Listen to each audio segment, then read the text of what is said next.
주는 자유 따라 해보겠습니다. 시작. 믿음의 삶이 주는 자유. 사람은 그냥 살아갈 수가 없고 반드시 뭐가 믿는 것이 있어야 됩니다. 여러분들께서 의자에 앉아 계시는데 무의식적으로 이 의자는 무너지지 않을 것이다 하는 믿음이 있기 때문에 앉아 있는 겁니다. 사람들은 알게 모르게 많은 것을 믿고 살아갑니다. 주위에 있는 사람을 믿기도 하고 물질을 믿기도 하고 아니면 인생에 좋은 운이 올 것이다 운을 믿기도 하고 그래서 점을 치잖아요. 또 아니면 자기 나름대로 믿을 수 있는 종교를 찾기도 합니다. 아니면 자기 자신을 믿습니다. 그런데 이런 눈에 보이는 것을 믿고 살아갈 때 이 세상에 있는 것은 불완전하기 때문에 궁극적인 신뢰의 대상이 되지 못합니다.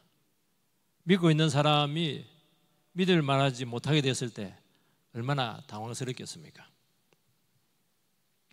예수님께서는 이 땅에 오셔서 이 불안정하고 염려 가운데 살아가는 인생들에게 삶의 안정성을 주기를 원하셨어요. 그래서 믿음을 가르쳐 주신 것입니다. 어떤 믿음을 가르쳐 주느냐 하면은 예수님께서는 나를 믿어라 그렇게 하고 사람들 잘 믿지 않아요. 그래서 믿는 것이 무엇인가 하는 것을 실제로 당신의 온 삶을 통해서 보여주셨다는 것입니다. 예수님께서는 예수님도 동일한 하나님이신데도 불구하고 얼마든지 스스로 행동하시고 말씀하실 수 있는데도 불구하고 아버지 되신 하나님을 어린아이처럼 신뢰했습니다. 그래서 뭐라고 하냐니까 요한복음 5장 같은 경우에는 아버지께서 시키는 일만 나는 한다 그렇게 말씀을 했습니다. 내가 하는 모든 것은 내 스스로 하는 것이 하나도 없습니다. 우리 자녀들 중에서 부모님이 시키는 대로만 하는 자녀들이 있으세요? 없죠. 그런데 예수님은 아버지가 시키는 그대로 했다는 거예요.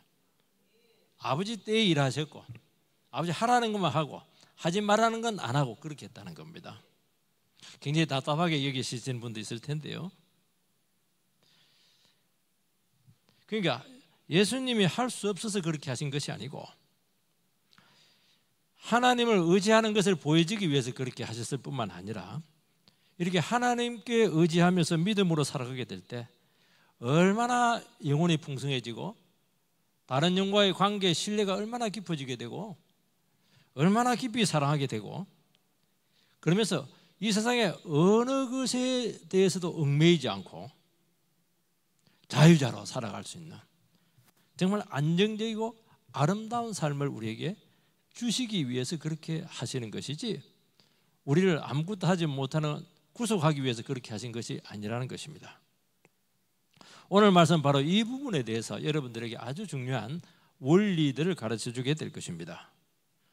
본문의 배경이 유대인들의 초막절이 왔죠. 3대 절기 중에 하나인데 제일 큰 절기가 사실은 초막절이에요. 예수님은 고향은 갈릴리인데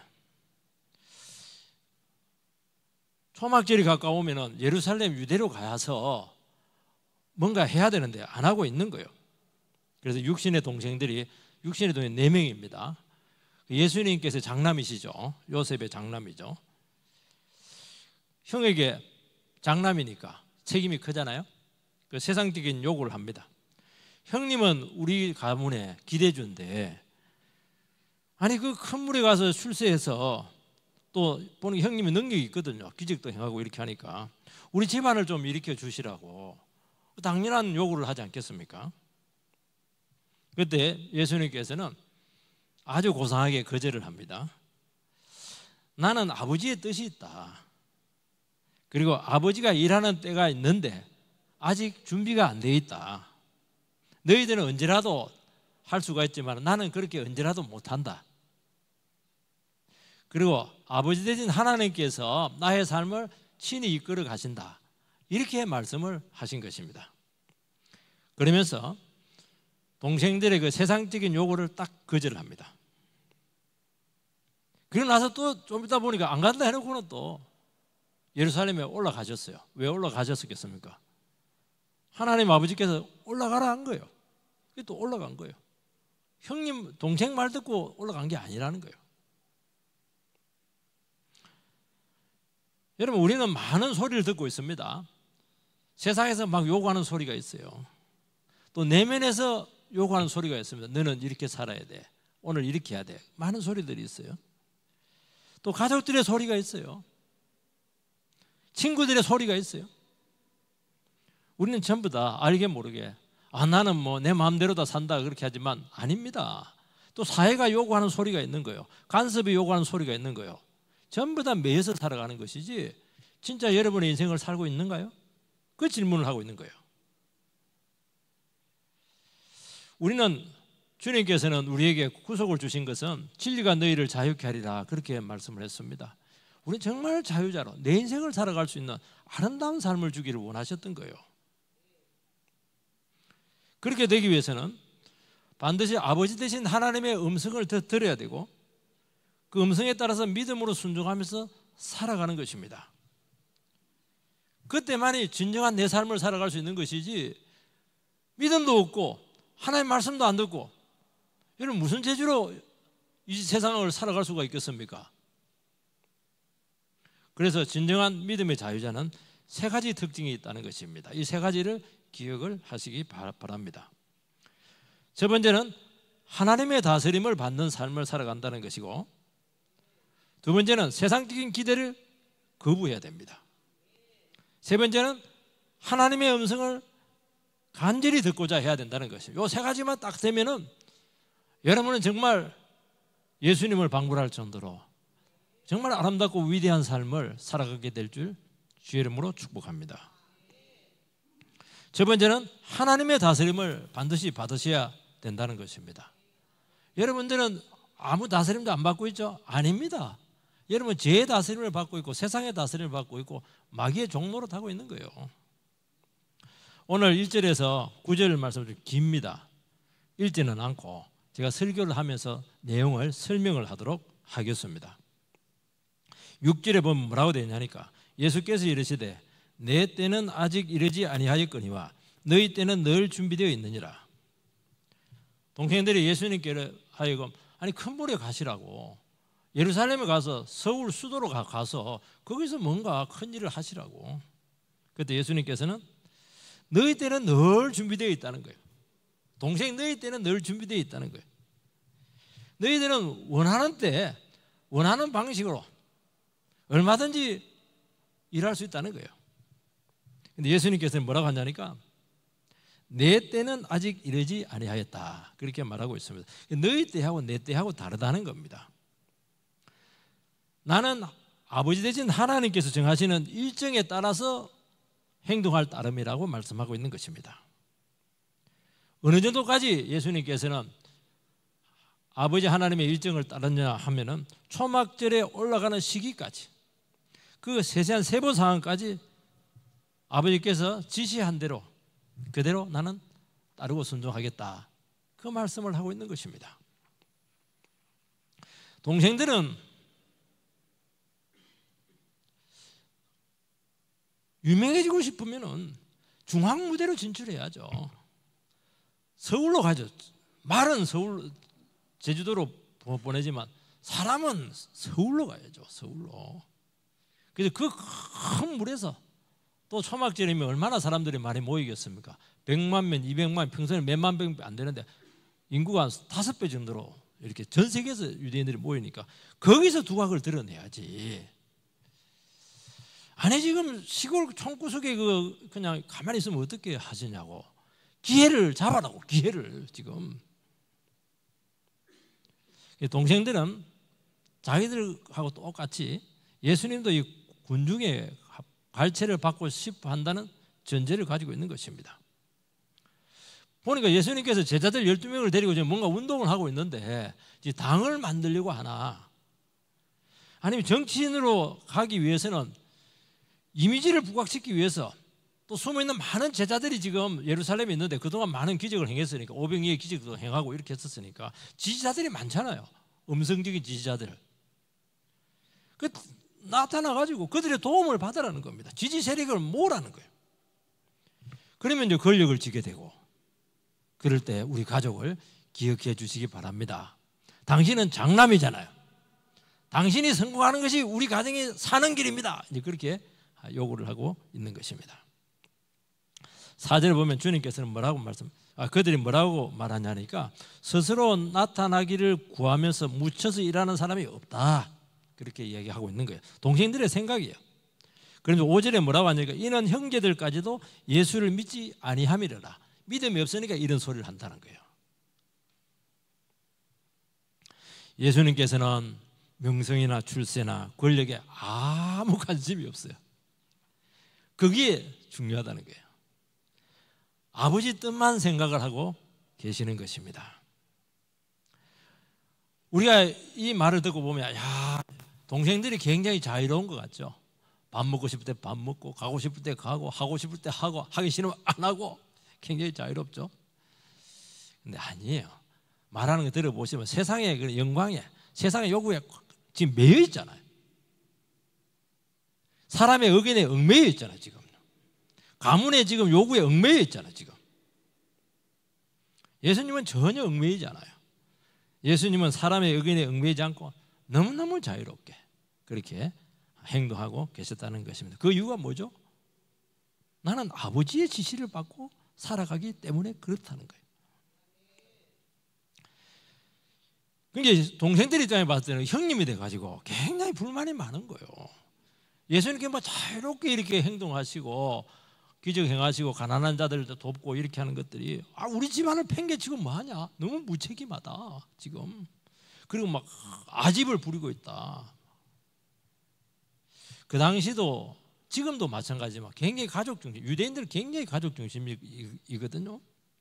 가족을 떠나서 생각을 하고 가족을 떠나서 행동을 하고, 이거는 있을 수가 없어요. 그거는 인간이 아니다, 그렇게 그 당시 사람들은 생각을 한 거예요. 예수님은 전혀 육신의 가족에게 자유했습니다. 얼마나 자유했냐니까, 그냥 집을 떠나가지고 그냥 제자들하고 돌아다니고 이렇게 하니까 전 가족들, 친척들까지 규합을 해서 총출동했습니다. 예수님이 설교하고 있으니까 가족들이 와서, 친척들이 와서 이렇게 하니까, 누가 내 가족이냐? 하나님의 뜻대로 행하는 자가 나의 어머니고 나의 누인이라 분명히 얘기했어요. 누가 예수님의 가족입니까? 믿음을 가지고 있는 그 사람들이 예수님의 가족이라는 거예요. 여러분, 가족 누구예요? 같이 예배드리는 이 사람들이 가족이에요. 얼마나 폭이 넓어요. 자유하잖아요, 자유. 그래서 안 만나줍니다. 예수님께서는 사람에게 영광을 구하지 않습니다. 하나님의 사랑으로 충분했습니다. 이런 하나님의 사랑으로 충분해요? 아니죠. 아버지께 철저히 의존했습니다.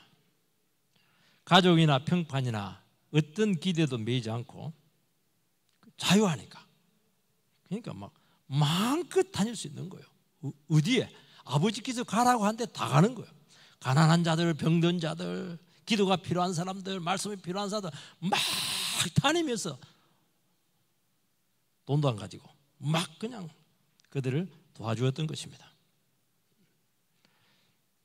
여러분, 하나님을 따르지 않으면 틀림없어요. 사람의 일정이 여러분들의 인생을 끌고 갈 겁니다. 그리고 그 당시 관습이 여러분들의 삶을 얽어맬 것입니다. 100% 틀림없어요. 여러분 자유하고 있습니까? 자유 못하잖아요 지금. 그래서 가족을 기쁘게 하기 위해서 그 많은 인생, 가족이 소중합니다. 가족을 버리라는 게 아니에요. 거기에 매이지 말라는 거예요. 매이지 말고 사랑하라는 거예요. 주의 사랑을 줘야죠. 유명해지기 위해서 형제들과 함께 서둘러서 맞아, 이번 기회를 놓치면 안 되는 거야.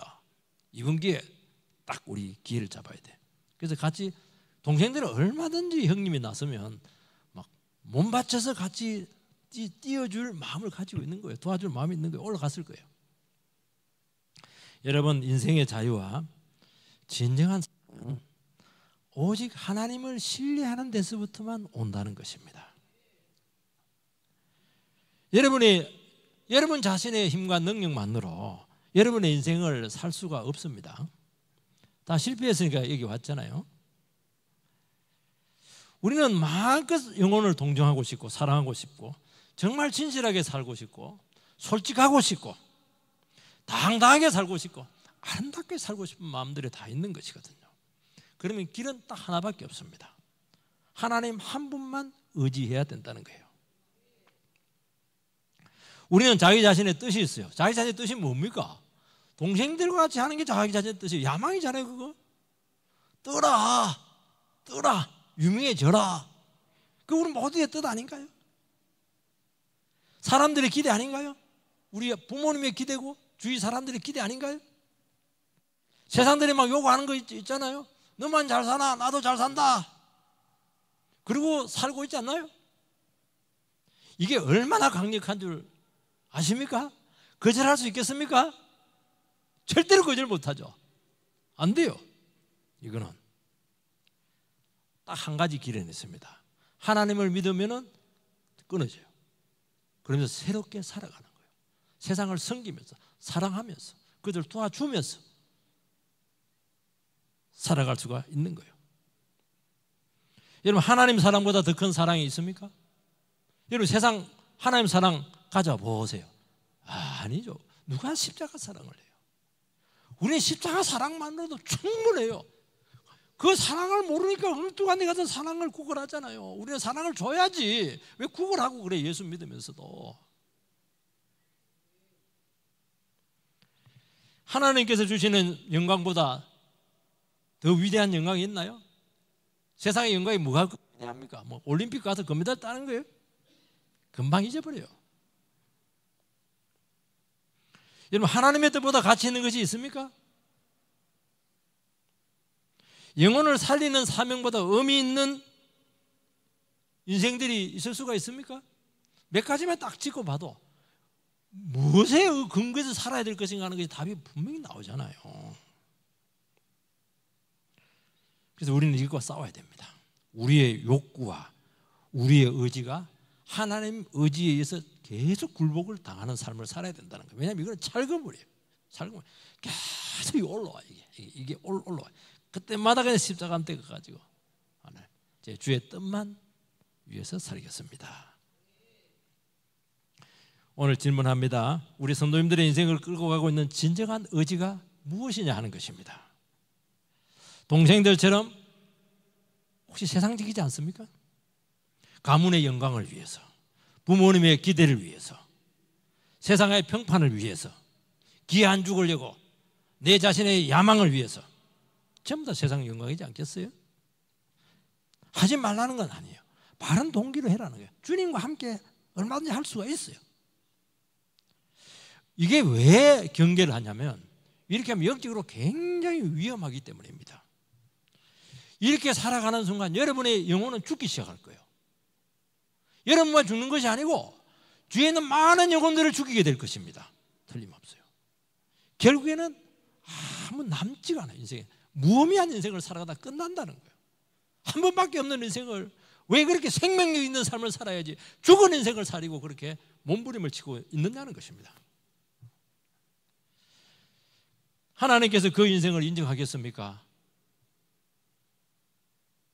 우리는 진리를 밝히고 영혼을 살리는 아주 거룩한 소명을 가지고 있습니다. 하나님이 함께 하시고 사는 이유를 계속 밝혀주게 될 것이고 계속 보호하게 될 것이고 여러분의 삶에 가면 갈수록 생명의 열매들이 맺히게 될 줄 믿습니다. 그게 후회가 없잖아요. 이거 안 되면요 계속 후회합니다. 죽기 전에 크게 후회하고 그냥 끝나는 거예요. 왜 후회스러운 인생을 살리고 그렇게 하느냐는 거예요. 여러분 이 시간 우리의 영혼을 얽어매고 있는 모든 것을 전부 다 내려놓으시기 바랍니다. 그리고 어떻게 해야 되느냐? 하나님이 하라고 한 것만 하겠습니다. 그것도 다 못해요. 하나님 하라고 한 게 얼마나 깊이가 있고 얼마나 많은 고귀한 줄 아세요? 욕심이 너무 많아요. 세상도 가지고 다 가지려고 하니까 아무것도 없는데 이것도 안 되고 저것도 안 되고 죽도 밥도 안 되는 거예요. 하나님이 하라고 한 것만 하세요. 누가 뭐라고 해도. 그러면 인생이 가볍게 될 겁니다. 쓸데없는 데 시간과 힘을 낭비하지 않게 될 것입니다. 늘 얘기했잖아요. 인생은 마음먹은 대로 안 되는 겁니다. 내가 하고 싶은 대로 해보시기 바랍니다. 여러분, 계속 꼬여요. 피곤해요. 하나님께 자꾸 인정해주고 그렇게 해야 이게 일이 풀리고 그렇게 하죠. 여러분, 인생을 알아라는 것입니다. 여러분, 얼마나 많은 것을 준비했어요? 얼마나 공부를 많이 했어요? 공부 많이 한 거 저는 이거 비판한 게 아닙니다. 얼마나 많은 자격증을 가지고 있습니까? 여러분, 장롱 자격증 많죠?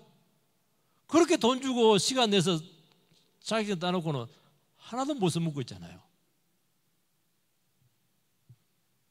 아무리 많은 걸 갖추어도 주님이 안 쓴다니까요. 주님이 쓰면 돈 주고 시간 주고 자격증 따게 해서 시킨다니까요. 공부도 시키고 결혼도 시키고 다 시킬 거예요. 믿으시기 바랍니다. 아버지가 알아서 다 등록금 떼지고 다 되니까 걱정 마세요. 자기 계획과 목표를 추구하면 계속 갈등이 생길 것입니다. 주님께서는, 하나님께서는 우리를 통해서 일하시고 이끄시고 우리 자신을 드리면 다른 모든 것들은 내가 책임져 줄게 따라오게 될 줄 믿습니다. 두 번째는 세상적인 기대를 거부를 하시라는 것입니다. 동생들은 예수님께서 초막절에 예루살렘에서 기적으로 유명해지고 권세를 얻기를 원했습니다. 예수님은 그런 기적이라고 하는 것은 의미가 없다. 내가 뭐 인기 끌기 위해서 기적하냐. 이거는 사랑으로 하는 행동이 아니라는 거예요. 이 권력을 잡기 위해서, 출세를 하기 위해서 하기 위한 속임수라는 거예요. 이 세속적인 방법으로 자기의 영광을 취하는 것은 결국엔 하나님 나라를 어지럽힌다는 것이에요. 하나님의 사랑을 오염시키고 하나님의 영광을 누더기처럼 만들 수 있다는 것입니다. 여러분, 하나님의 뜻에 인간의 사심이 섞이면은 그때부터 변질이 돼요. 변질이 되면 어떤 현상이 오느냐면은 냄새가 나요. 이 썩은 냄새가 나는데 이거 뭐 아무리 닦아도 지워지지 않아요. 뭔가 사랑을 하는데 냄새가 나요. 이상한 냄새가 나요. 깨끗하지가 않아요. 사랑이 이기심과 결합하면 악취가 풍기게 될 것입니다. 하나님 나라는 순수함이 생명이라고 말씀하고 있는 거예요. 동생들은 예수님을 몰랐어요. 자기들 같은 줄 알고 영향력을 확대하려고 하고 자기 삶을 확장시키고 야망을 추구하는 그런 사람 정도로 여겼던 것입니다. 왜 믿음이 없으니까요. 여러분, 인간들은 전부 다 보편적인 욕망을 다 가지고 있습니다. 그거 부정하지 않아요. 인간은 큰 물에서 놀아야 된다. 인간이 한 번 태어나면 호랑이는 가죽을 남기지만은 사람은 이름을 남겨야 된다. 얼마나 이름을 새기고 싶어요. 얼마나 새기고 싶은지. 아니, 산마다 그냥 최영목 왔다 갔다 막 새겨놓고 막 난리예요. 히말라야도 한국 사람 한글이 그리 많대요. 히말라야도. 우리나라 사람도 꼭 이름을 새겨요. 아무도 안 가는데 그게.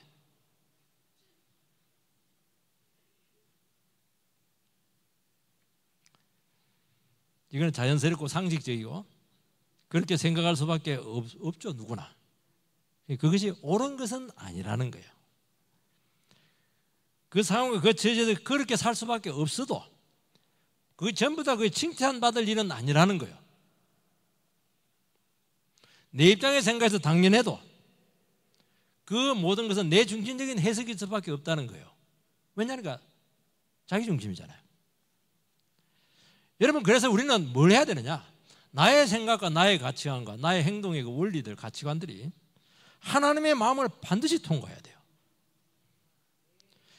하나님의 마음을 통과한다는 말이 무슨 말이냐 하니까 말씀의 빛으로 우리의 마음을 비춰줘야 된다는 거예요. 그러면 어떻게 되냐? 하나님 마음과 내 마음이 딱 같아져야 돼요.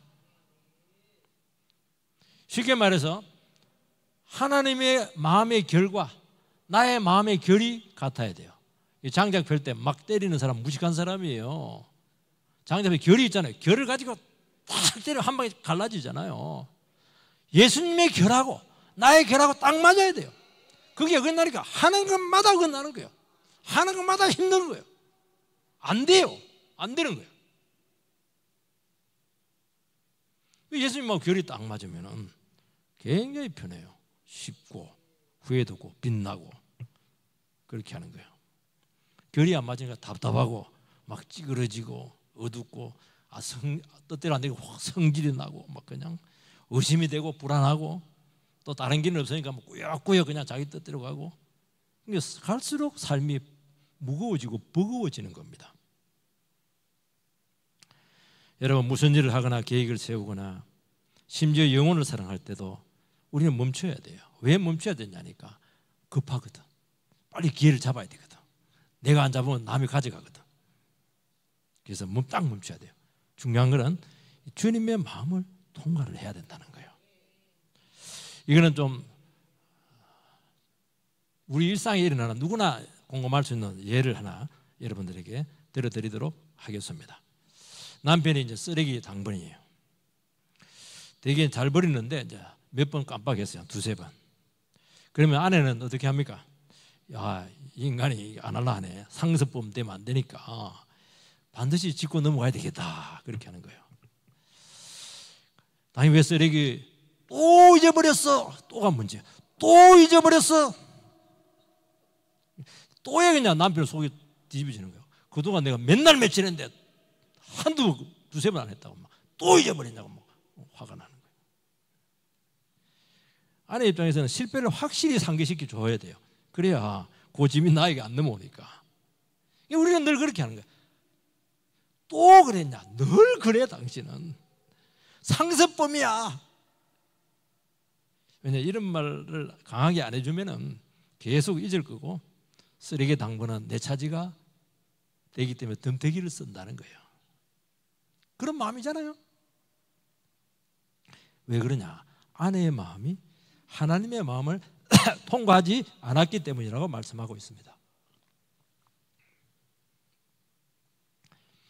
자기가 남편을 그 순간부터 어떻게 남편을 통제하려고 해요. 그리고 남편이 내 마음에 들어야 돼요. 그러면서 그동안 남편이 한 모든 수고와 사랑은 전부 다 잊어버리게 돼요. 그럼 이제 여유가 없어요. 전혀 사랑스럽지 않아요. 화가 나요. 그리고 그 생각에서 사로잡혀서 벗어나지를 못해요. 철저히 자기 위주로 생각을 한다는 거예요. 우리 객관적으로 생각을 해보시기 바랍니다. 아내는 완벽했어요? 늘 잘했어요? 깜빡깜빡 하지 않았어요? 60 넘어가면 깜빡깜빡해요. 이거 잊고 하는 거 자기도 두세 번 해요. 자기 10번 안 해놓고는 말이지.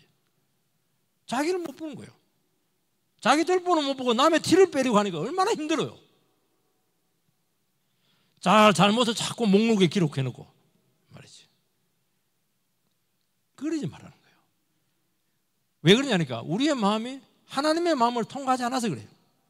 그래서 우리 자아와 싸워야 되고 하나님의 마음으로 우리를 가져가서 계속 하나님의 마음으로 상대를 해줘야 되지 상대한테 자꾸 생각을 하니까 이게 어긋나는 거예요. 6절 말씀을 띄워주시기 바랍니다. 6절 같이 읽읍시다. 시작.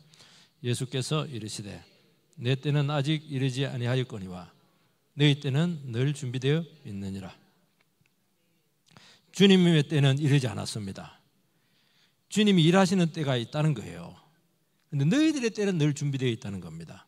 너희들은 원하는 때 하면 돼요. 우리의 때는 준비되어 있어요. 우리도 기대가 있잖아요. 자연스러운 욕망이 있어요. 그걸 얼마든지 기회를 가지고 채울 수 있는 준비가 되어 있습니다. 마음을 안 먹어서 그렇지. 언제든 마음 먹으면 할 수 있잖아요. 할 수 있죠. 그대로 움직이면 이룰 수도 있어요.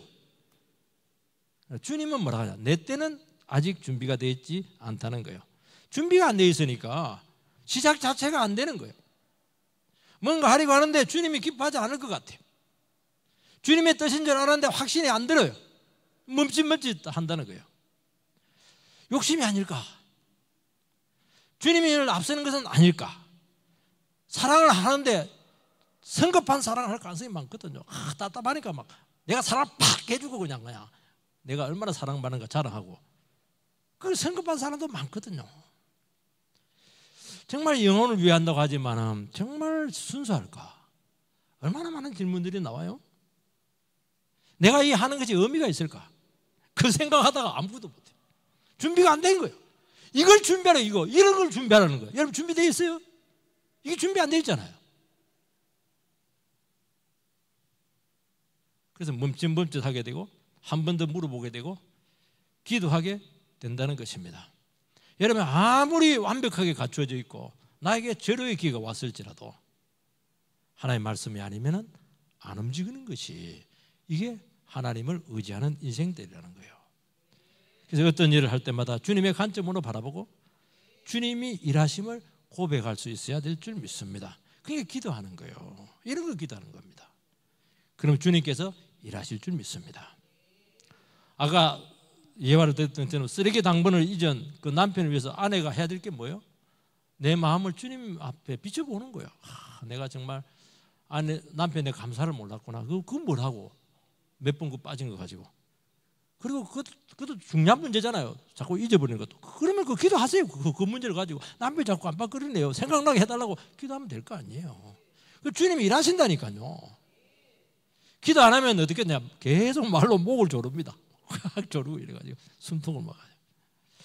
기도하면 쓰레기 버리는 일은 하나님께서 일하시는 사역의 일부로 바뀝니다. 평생 아내가 그 당번할 수 있죠. 그걸 할 수도 있죠. 뭐 어려워요. 그러나 달라요. 내 마음으로 하는 거하고 주님의 마음을 통과해서 하는 거하고 완전히 달라요. 특별한 방식으로 하나님이 여러분들에게 함께 해줄 것입니다. 우리 권사님 늘 하는 말, 아유 하나님은 막 공짜로 일 시키는 거 하나도 없더라. 그 마음으로 주님의 마음으로 일하니까 하나님 늘 주셔야죠. 얼마나 복되게 해주겠어요. 왜 못해요? 그런 걸 찾아서 해야지. 하세요. 그것에서 다 해가지고 구분해. 그러니까 매뉴얼을 정해가지고 일하니까 일 되게 신뢰가 안 생기잖아요. 신뢰가. 왜 못해요?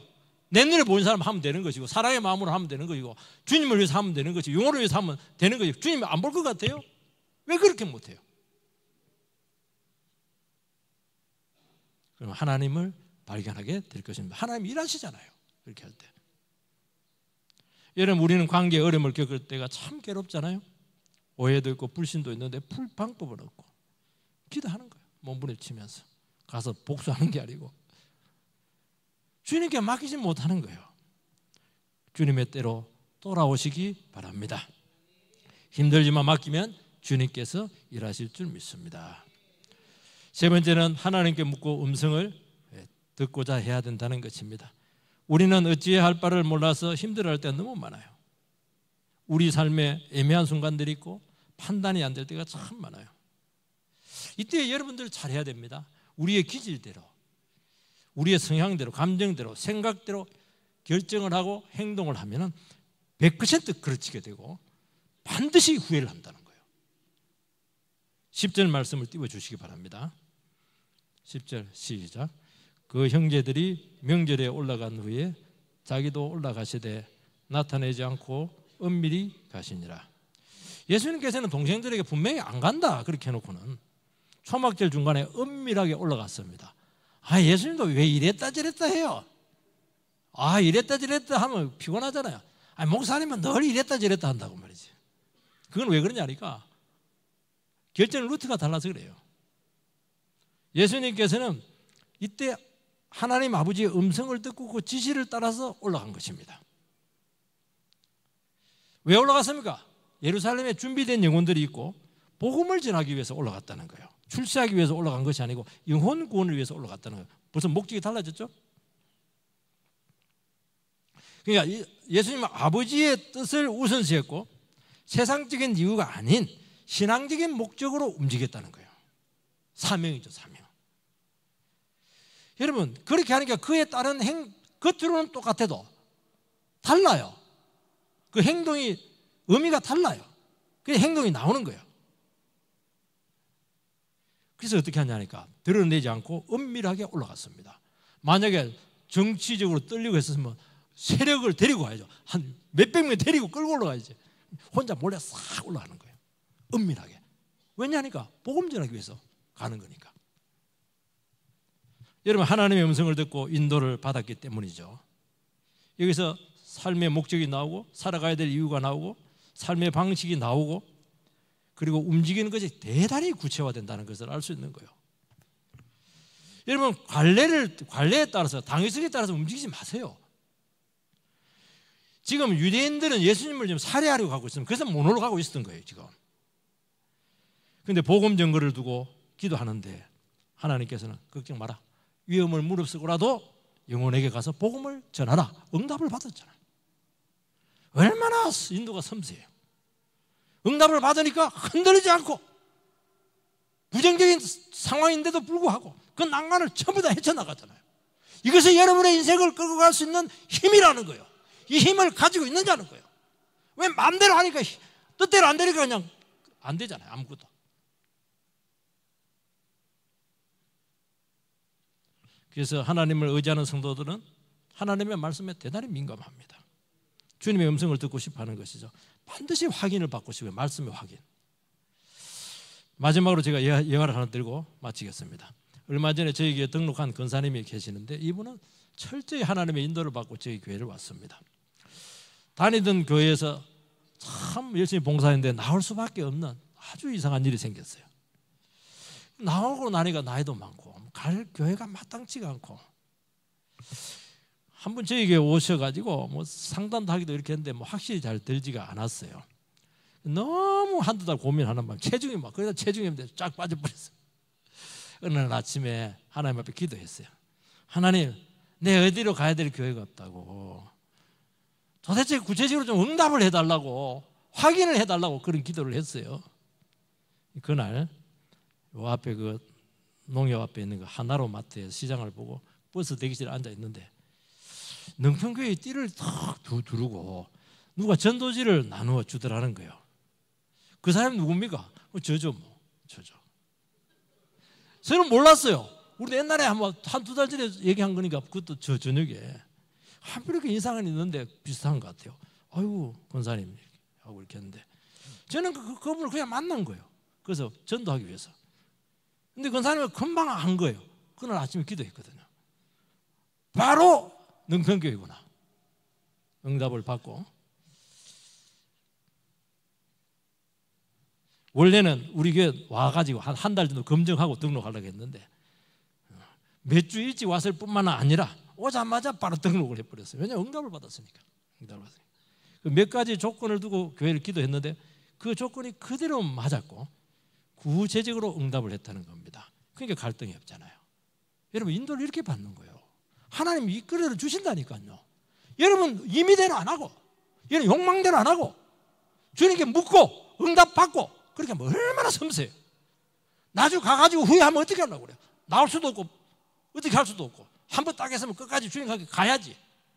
그렇게 하시기를 주의 이름으로 축원드립니다.